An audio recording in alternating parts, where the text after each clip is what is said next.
just This is like these awards. connected. Sorry, one more thing. This award? is like these awards. This is like these awards. What is it called? Like Rocco Award and this award the and Rocco. all this sort of shit. We're 10-time winners. What do you mean? Don't talk about Rocco. Yeah, but like, what is this? It's like you pay them, you get an award. Yeah. It's just it is Pay what to it play. is. It's like anything else. It's not even pay to play. You need to. People need a place to go. I have a different attitude. I've had this argument with Alan. Some of these organizations are good because you need a place to go. You need a place to communicate. I thought Alan was going to build out a TADSummit. We're not that. We're more for programmable telecom and geeks and developers. He's got guys with no teeth running around. He's got all these guys, these developer guys. And the truth is, the industry kind of needs a place to go. But really, I mean, our awards are who's the sexiest guy in the industry. But the industry does come together, right? So think about an example where I would say, so like we all fight each other and I'm on here talking shit about them and they'll talk shit about me and this is all good. But I think what's nice about the industry to also to stay on a happy note on this is like, if you think about all the founders, especially the founder-led companies or founder like still involved companies in this space, we all know each other. We all have each other on text. And I will tell you one thing, if there's like a company that like pops up and frauds one of us and like skims a couple $100K or a couple million or whatever, right away we all come together and fight it. No, we don't need an organization but you just basically explain to everybody to do this. It's over. You're the only guy that comes out and tells the truth. Nobody else tells the truth. But they can't. But this is also okay. But in fairness, that's also very hard for them to do. Because if you're a public company, what are you going to say? My industry's over, and my stock goes down. Like that's kind of not impossible. And then if you still have the ambition to go public one day, you have exactly the same problem. So all these people have like all the same problems that they can't be truthful. It's not that I think they fundamentally disagree with me about where the industry is going. I think they fundamentally are dumb as rocks. I don't think anybody's as smart they as you. Are not dumb. I've met all these guys say they're dumb as they're rocks. not dumb. They don't see tomorrow. I don't think they're as smart as you think they are. Robert, Christian, they weren't as smart. Silvio. Oh, Robert, those guys are really smart. Look, Jeff Lawson's the smartest guy ever. You know why? Because he pulled off a $60 billion Ponzi scheme. Nobody's smarter than Jeff Lawson. Elon Musk paid $40 billion for Twitter. They say now it's worth 20. Most powerful company for my money anywhere. X. I mean, it's the last platform for free speech, right? You agree? You agree? Mm-hmm. Okay. 100%. This guy wiped out $60 billion of people's money, and he's walking around like he didn't rob anybody. It was an inside job on Wall Street. You know what $60 billion is? No, but hold on. He knew exactly. But I don't think exactly what they had. But that's never said they were a telco. They're nothing but a telco. But that's not. But I don't think I don't think they robbed anybody. I think what they did is Jeff fundamentally believes. I mean, first of all, everybody's a shrewd businessman or businesswoman, right? I've got guys on the inside. Jeff was making money off spam. Jeff was doing everything he could to keep running that stuff. So for me, I got no respect. I got no respect.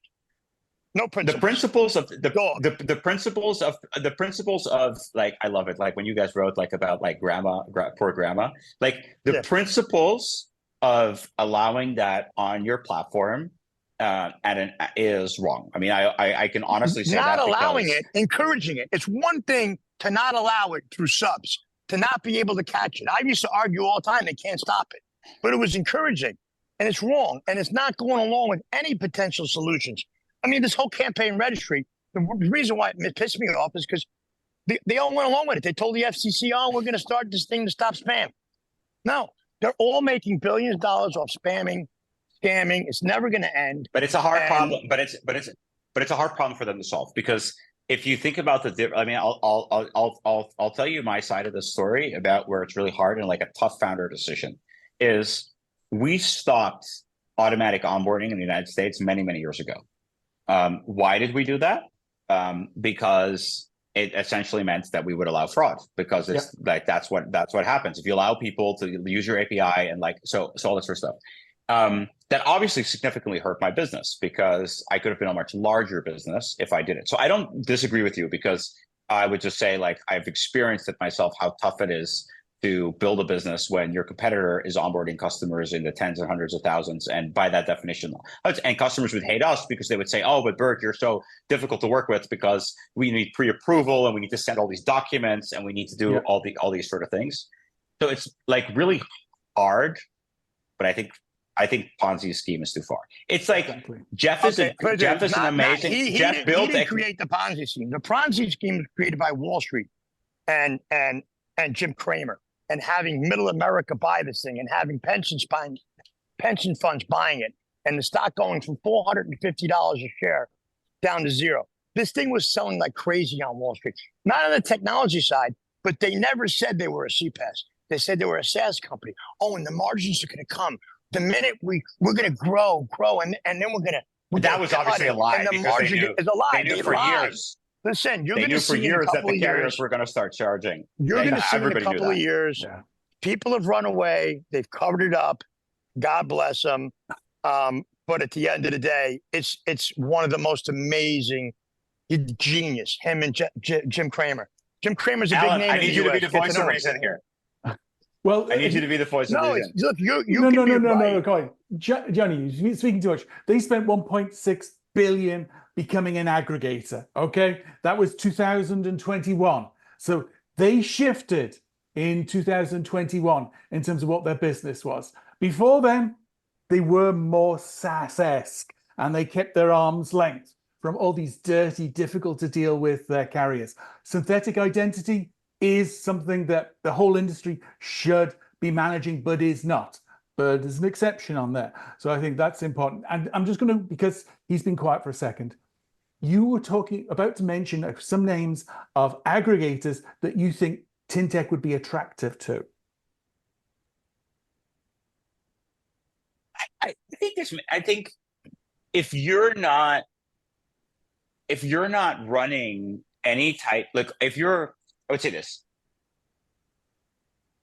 If you did not build any type of mobile core yourself, so you're either licensing it from like still Ericsson or like any provider, then I think TinTech is an amazing buy because it gets you there. I think in terms of carrier connections, they might have a few that are really, really interesting and unique, just like everybody does. But I don't know if that's very, very, very valuable. Yeah, I think if you're us, but what about the patents? He's got 40 patents. You haven't seen them? Fuck patents, dude. Exactly. Patents, what I'm telling you. He just patented your shirt. Patent that gets you done. That's how you don't need patents. Yeah. Patents are for the weak. This is such an American I'll tell you a funny story, and I'll say this too. So I never had any patent issues for like a long time. I never filed any patents, and I always had the same view on this. It's all bullshit. Like this is against innovation. It's the opposite of what I believe in. I believe in transparency, freedom of markets, and if you have invested billions of dollars to create something, you should get some protection in order to make that money back and not give it away for free. I believe in that. In technology, you are never spending billions of dollars. You're spending very little money to create something. And for that reason, you should not be held accountable. That's also why they don't hold up in court, right? It's why you don't see any lawsuits in our space, because they don't actually, and if you then want to get into it, then you go to Google, who bought Motorola, who owns every single patent there is in our space. So I think that the patents are just not the way to get there. But I got sued once for a patent in a different, not in telco. And I remember speaking to my patent lawyer, and we hired I'm not American, so I didn't know how this all works. So I got told for the first time how patent litigation works. And I realized how fucked up it is, because basically the one suing spends less money than the one defending, which is completely unfair. It's a big difference, about a third more, 3x more. So you spend $1 million, cost the defendant $3 million. So it's like really unfair. And I remember sitting in this call with like my lawyers and everybody else. I was just like, I'm going to make this really, really simple. Do you know the game of chicken? I want you to play game of chicken, and I'm going to get on the top of the fucking car and say, let's fucking go. And I do not care how much it costs, but there is no way. And because this whole game is about they sue you, then they try to settle with you, then they do this. You should just not allow this shit. No. You should just be very simple. No. Thorsten has patents, so he can paper his wall with it. And then once he gets buried with TinTech in the TinTech tomb, in 2,000 years. He comes back as the Pharaoh Thorson that invented SMS. He invented CPAS. That's what it is for him. He can't sue it. He don't even know what to, he can't even go look at his patents. I'm going to have Mark Hay go look at his patents. I think Mark put out a design the other day. I think Thorson tried to patent that too. It's the worthless patents at the end of the day. It's just for him so he can go to Dartmouth University and he can go in there and be the scholar and tell these young kids how he's so smart. First of all, no better talent has come out of anywhere than TINTech. I mean, look at the amount of talent that's come out of that place. So really, it's been TINTech University. Because if you just kept his talent and had a half a brain, all he had to do was buy my company, and there'd be 3 hubs in the USA. But he couldn't buy my company. People can't be. One more thing I got to tell you, Mr. Viz, because I don't know when you're going to come back. But he can't be. But he can't be good at everything. Because I'm going to tell you one thing. I got to say one thing to you because you're my therapist right now. So Thorsten Trapp could have bought my company. I had auto-renew agreements with Cineverse and SAP for 14 years. That's all I won. All I won is a failure to deal suit. It was really simple. They couldn't beat me. The minute I was going to trial, they were screwed. They're like, did you auto-renew these for the last 14 years? Yep, okay. All I needed was a carrier. He basically took those agreements that I had, raised money from Scipio Partners in order to give him more equity and management control of the company. He knew he was going to lose the minute he didn't buy my company. He bought the agreements. And Cineverse was like, sure, we'll transfer him. And then I remember sitting there with John Wake from Cineverse. We're going to torch this guy. I'm like, oh, geez. And here we go. And we fought, but we were winning in court. But he had no intention because all he cared about, like I said, is becoming a pharaoh. He just wants to be the pharaoh.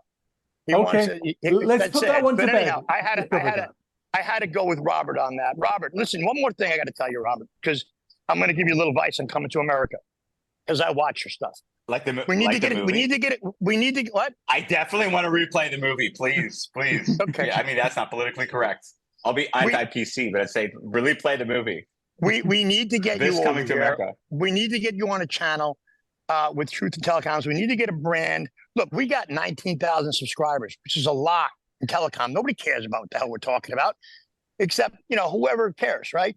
But I think if you're going to come to the U.S., we got to be able to utilize our channel because we had a lot of Wall Street people looking. We have to get you on there because there's 2 identities. There's Bird, and then there's Robert Viz. I like what Robert Viz has to say, and there's going to be a lot of people in this country, a lot more than your country, that are going to like your style. So you need to. My country doesn't like me. No, they don't like you. Doesn't like me. Well, you're successful. How can they like you? You're not supposed to be successful. What do you mean? You're an American at the core, kid. But don't forget, we have a lot of potential. But like we have a third of our revenues from the U.S. So like it's actually we're a very funny company. Most companies lean towards like 70%. A third of our revenue is U.S., third of it is Europe, third is APAC. So we're pretty global. So problem with the U.S. is time zone in a lot of situations. Europe has better time zone. The U.S. is going to be wide open to you. You're going to eat the U.S.'s lunch. Look, you got Zillow, right? You don't know how big. I used to live in San Francisco. I lived in New York. No, San Francisco is not America. Okay, you want to come to America? I'll take you to America. San Francisco's in its own little island, right? It's a different world out there. But Zillow is an important customer. I've been to Europe, Jersey. I've walked. Not Queens. No. Come to West Virginia. Come to West Virginia. Come to parts of Texas, and you're going to see America. That's America. I can never do well. They'll love you there. They'll love you there because you're free speech, right? Yeah. But anyway, of course, it's not free speech. But let's start wrapping it up, okay? Because we could go on. No, there's nothing to wrap up. I told you, you hush down there. We got Viz on the line here, and this ends when the Viz says it ends. Okay. This is where I need like some like person whispering in like your ear saying like, oh no, you can't have him stay on anymore. It's like over, right? Like the president. No, if you watch Trump, there's always saying, oh, you only have 5 more minutes. Look, this is about fun. This is about people having hope. This is about investors having hope. You gave the industry some really good advice over here. They need to go consolidate. They need to go meet at MEP and all come together and make Dario Betti the CEO with Gertzman, and they need to go figure out where they're going to go because Wall Street's done. They're not giving them any more money. So, look, and I'm just pissed off for all the grandmas that have been robbed. Twilio, Cinch, and Infobip merged. Twilio buys Cinch. They got a great deal. Infobip, they tried to give the company to Twilio. So One Equity Partners went to Twilio and tried to give him the company and said, give us whatever you want. And Twilio said no. That's when Jeff was still there. Because I know people everywhere. I'm connected to everybody. You know the top 5 oligarchs in Europe because you guys created it. But there's a lot of other people in this industry, right? You guys are the messaging oligarchs. I know them all. Europe has oligarchs? Yeah, you have SMS oligarchs. You, the Infobip guys. It's funny, when we went to go sell the company, Thorsten said, Kalera's not on that list because they're a scam and they're too stupid.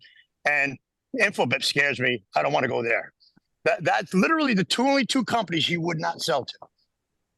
He had it on the list. I will not be sold to Kalera because they're too stupid and they're criminals. And he was right.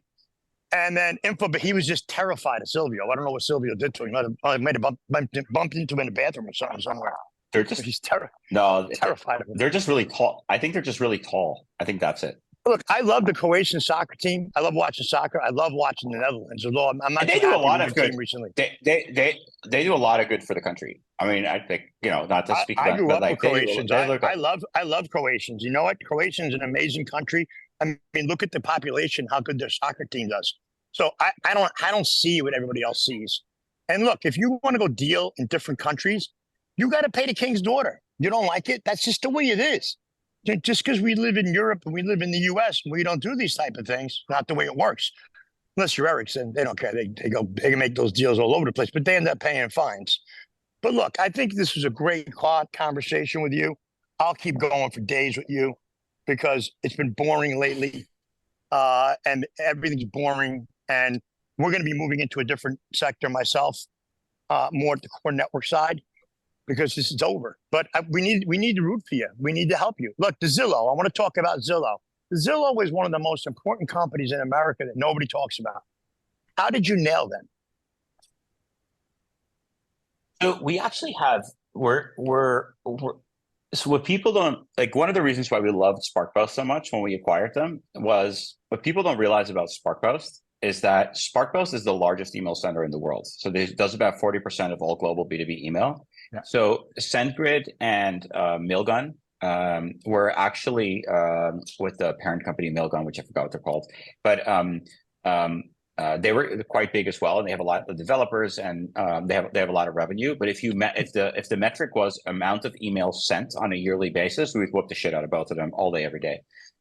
So if you think about the industry that we come from like a wholesale side, basically being the platform that enabled Twilio and back then Nexmo and a bunch of all these other folks that, used our platform to basically go global, that in its core, these identities were actually very similar. Because Spark was basically a wholesale email provider and we were a wholesale telecom provider. So that's why we love them so much. And SparkPost is actually the backbone to almost every company that you know. So if you want to talk about brands in the United States, we have most of the entire Fortune 500 already as a customer. So why are we talking more about this in the market for your IPO whenever you're ready? We've only just started. We only launched the platform. We only launched the CRM platform in February.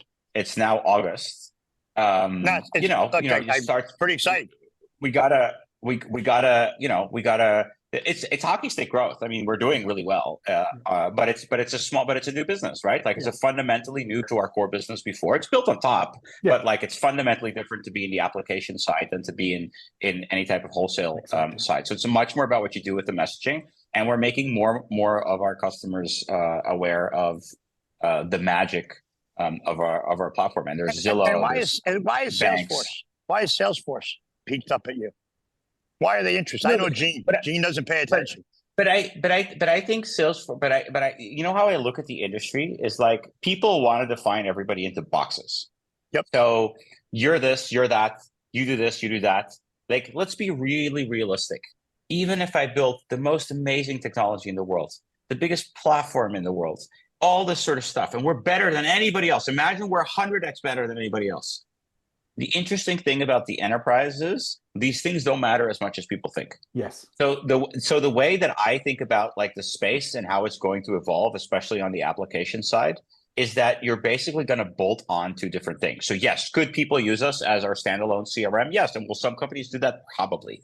Are we competing with Salesforce? No, I'm not like in a deal with Salesforce for, $30 million to rip and replace everything. I also don't have the ISV network and the developer network and all that sort of stuff. Where I think the industry will much more go is that I think we have built what you would call a new age CRM with different technologies. We had and I think what you're more going to see is that people are going to augment us together with existing CRMs, and you'll keep some of your core there and you'll keep some of your core with us. I think we're much more a danger to general B2B SaaS companies because you won't need them anymore. So you won't, now you buy customer service from Zendesk, and then you buy your chatbot from this, and you buy your AI from that, and you buy your loyalty program from another provider, and you buy your integrations from another provider. I think lots of those companies have we're competing much more in that space because that we consolidated them all into a single platform. So our customers get, they get the CRM, they get CDP, they get marketing automation, they get chatbots, they get customer service, they get AI, they get so many different, get workflow automation, they get so many different connectors into third-party platforms, data ingestion bi-directional. So they get so many different things that I think we compete much more there. And then I think there will be core players that we work really well with. We work really well with Oracle, we work really well with Cisco, we work really well with Salesforce. But that's more how I think about the business than us right now. You talked to me 10 years ago, I'd be like, I'm going to kill them all. Because that was much more the way that I thought about this. But like right now, I think if you build partners together, I think you can be much stronger. Goal either going public or being acquired by one of these big players, or you don't really care, you're just focused on building? I don't really care. I think I mean, out of those three, I think the option of being acquired is very small because then we would have already sold. I think the option of IPOing is relatively large just because at some point I think the highest grail as a company is to become a public company. I think the benefit that we have is that we're still make sure Goldman underwrites you. You can't lose. That's another conversation.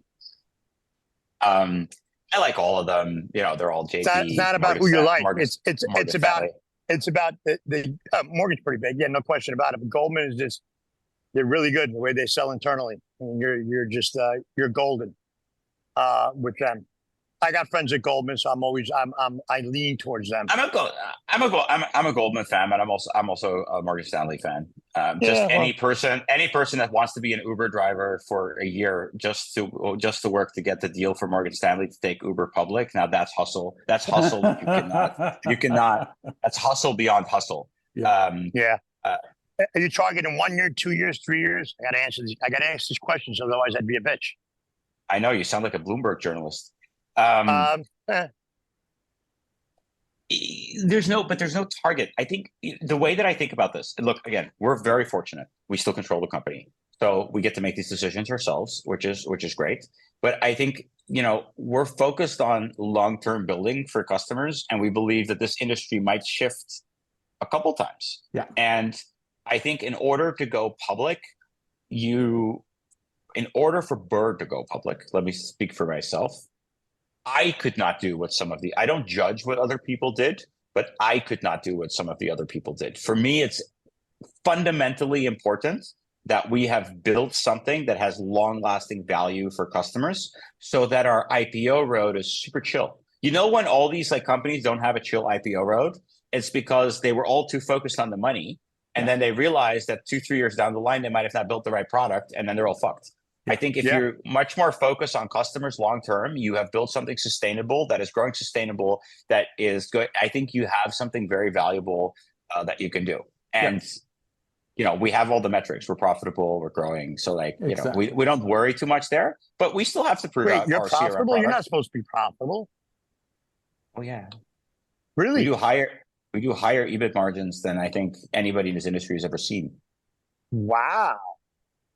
A lot of guys in the industry say that. It's funny how many people poke at you guys behind your backs, but that's okay. Keep it up. You know who I'm we have more. About. We have cash in the bank. We generate. Is it a non-GAAP profitable like Tulio? Non-GAAP? No, we paid taxes last year. That was a joke. Non-GAAP. Non-GAAP profitable. Non-GAAP profitability. We actually paid taxes.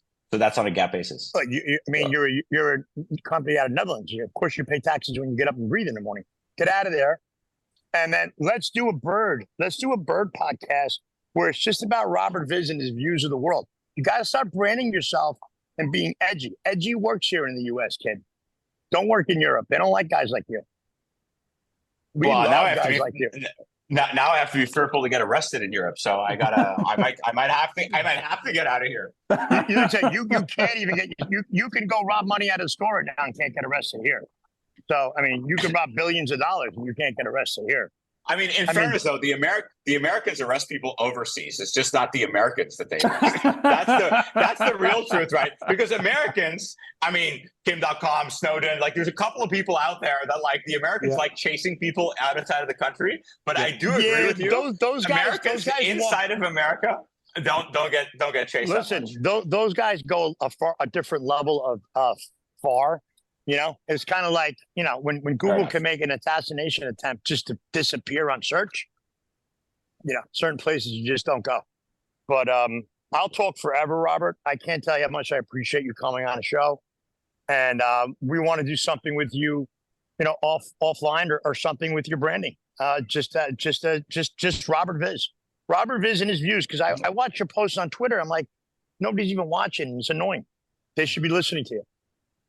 Your company is important. No, it's not okay. It's not okay if you want to go public in the U.S. and you want to build a brand. It's going to be a lot based on you because I would bet on you. I don't care what you're selling. You could be telling me, Johnny, I got these shoelaces. I'm like, all right, I trust you because you tell the truth. And you know what, Robert Viz? Nobody tells the truth in this industry. I've been around. And when I meet somebody who tells the truth, good, bad, or indifferent, it's priceless. And America will embrace you. So that's the last time. Hey, I love you guys. Hey, I love you guys. It's like you see me on any other podcast or anywhere else. Like, you know, I deny all this. You come here because we tell the truth. We tell the truth. I deny all that. One more favor. But you guys make me laugh so much. Like I literally rolled on the floor laughing, literally falling backwards yesterday. And I was like, this is just so funny. But you do know that I wrote that for you. Of course, you don't think I realized I got catfished? Of course I did.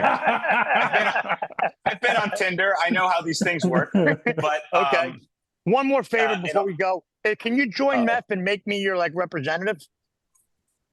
They won't let me in. Think about it. You don't have to go now because Gershman's got to let me in. I tried. I did a whole podcast telling how much I love him. I think if I would try to access them now, they know my stance for so many years that I think they would not let me in anymore either. Robert Gershman is the chairman. Robert makes the decisions. Yeah, Robert's also the one that writes weird posts about us. So, like, I don't think Robert's the bar. Yeah, he just wants you to shut up so he can sell more stock. He's actually a good guy.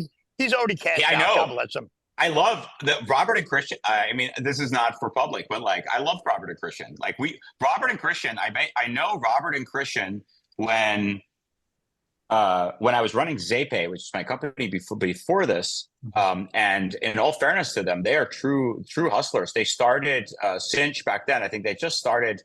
I mean, they were a month in. They were flying around the world together. They went to go see every customer, tried to get them on board. So, you know, they are the original hustlers from Mblocks that moved and built Cinch. All respect to them. I'm glad they cashed out. Silvio's got to cash out. Thorsten, I don't know what to do. Me and him are going to start fighting pretty badly. Sit back. It's going to be a lot of fun. Watch the show. I like Thorsten too. You like him too. I know you like him too. Honestly, no. There's a difference. But you like him too. It's not about liking him. I understand him. I respect his toughness. Scipio Partners, the venture group behind him, literally had me working with them to remove Thorsten, made a deal with me where I was getting 20% of all the stock on the GMS deal around Thorsten just to sell the company and then drop dime on me. So at least Thorsten stabs you in the chest, whereas Scipio Partners are just maniacal. But no, I don't like. Who even knows who these people are? Scipio Partners. Scipio Partners are a fund out of Germany. They're the largest shareholder, and they run the board for Wire, which is a competitor for Telegram. They own a few other venture groups out of Germany, and you're going to be hearing their name. We're going to have some fun this year. So look, anything you need to market, anything you need to get out to the U.S., like I said, we have the capacity to get up to tens and tens of thousands of people for you. And Truth in Telecoms, my show is your show. Okay. Now I'm going to end because otherwise you're going to trick me into saying some bad shit at some point. I think I tried to behave. I tried to behave for as long as possible. My entire team is worried. All you got to do is whisper the bad shit to me, and I'll say it. Yeah, but I'm not that type of person. The other thing, what's the other? You're not. The other reason why. All right. Anyway, this has been Alan, great. Johnny, thank you so much. This was so fun. Hang out for a minute. And good luck. Hang out for a minute.